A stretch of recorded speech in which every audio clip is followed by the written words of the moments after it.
project plan ရေးတဲ့အခါမှာဒီ verbs တွေမသုံးနဲ့ပေါ့နော် nouns တွေကိုသုံးပေါ့အဲ့တော့ verb ဆိုတာဘာလဲဆိုတော့ကျွန်တော် क्रिया တွေ noun ဆိုတာတော့ noun တွေဟုတ်တယ်နော်တနည်းအားဖြင့် verb ဆိုတာကျွန်တော် activity တွေနော်ကျွန်တော်လုံးဆောင်တဲ့အရာတွေ noun ဆိုတာတော့ကျွန်တော်တို့ဒီ deliverables ကျွန်တော်တို့ customer လက်ထဲကိုအပ်မဲ့ project ဒါမှမဟုတ် service တခုခုပေါ့နော်ဆိုတော့အဲ့လိုခုနကကျွန်တော်ပြောလိုက်တဲ့ဒီ activity တွေကိုမသုံးပါနဲ့ဆိုတော့အဲ့လိုပြောလိုက်လို့ activity တွေမလိုဘူးလားဆိုတော့မဟုတ်လို့တယ်နော်အလုပ်လုပ်ဖို့အတွက်ကျွန်တော်တို့ activities တွေတနည်းအားဖြင့် verbs တွေလိုတယ် activity verbs တွေဆိုတာပါလဲဆိုတော့ကျွန်တော်ပြအဲ့တော့ဒါပေမဲ့ဗျာဒီ activity ဆိုတာကြတော့ကျွန်တော်တို့ဒီ internet ကိုယ့်ရဲ့ team အဖွဲ့သားတွေအတွက် schedule ဆွဲဖို့ပဲသုံးအောင်အဲ့တော့ customer ကိုပြမယ် plan မှာ activity မထည့်နဲ့သူတို့အတွက် deliverables ပဲလိုတာဒါတွေကပဲကျွန်တော်တို့ scope နဲ့ milestone ကို꿰ပြောင်းသတ်မှတ်ပေးလိမ့်မယ်နော်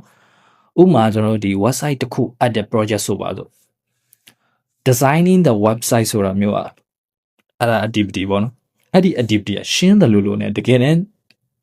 တွေးကြည့်ရင်အရင်က general ဖြစ်နေတယ်နော်ဘာလဲဆိုတော့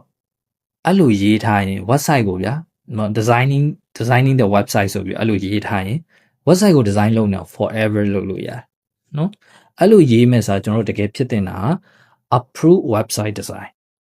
အဲ့တော့ဒါ deliverables ဖြစ်သွားပြီ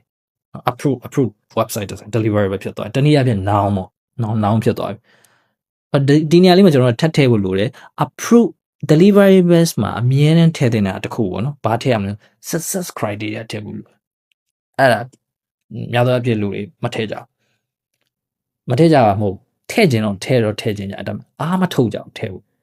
နော် success criteria ထည့်ဖို့